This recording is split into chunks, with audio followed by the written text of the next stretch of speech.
Alright, next thing we're going to do is just kind of set the scene back up again, in case you're just coming to it the first time. So we'll place in a couple of blocks here and put a player. And then we're going to go down and get the weapon.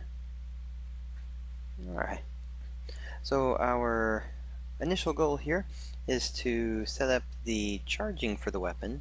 Now, if you recall from this weapon, the secondary state is already set up for charging, but what we're going to do is set up the primary state. That way we can go through the steps for it.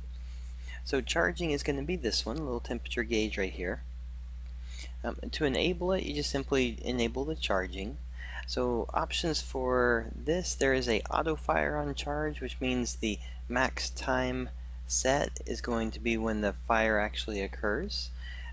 So if you do an auto charge, just be sure that you set the time for the one that you want. If it is not on Autofire, what it does is say that between 1 second and 3 seconds you can fire it. Now what that means is you can also set a little bit later down here, you can overheat, meaning that you charge too much and then you can actually either apply damage to the player or it just simply doesn't allow you to shoot and you have to recharge. Alright, so we're going to start with the auto fire on charge, so we just have to hold it down. Alright, now just on this by itself, so we're just basing it here.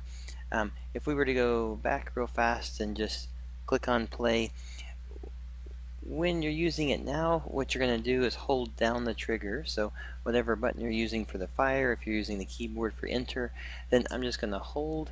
Now we have visual cues. If your weapon is actually using it, then you'll be able to see that when it turns green, you can actually fire if it's not set to auto fire. So auto fire requires you to actually hold the whole time, and then when it reaches the 3 seconds, it'll automatically fire for you without you actually having to say let go of the shooting for it. Alright, so this can be the basics for auto fire, and then we'll get into a few more where we start to create a little bit more of a patterns and things with it.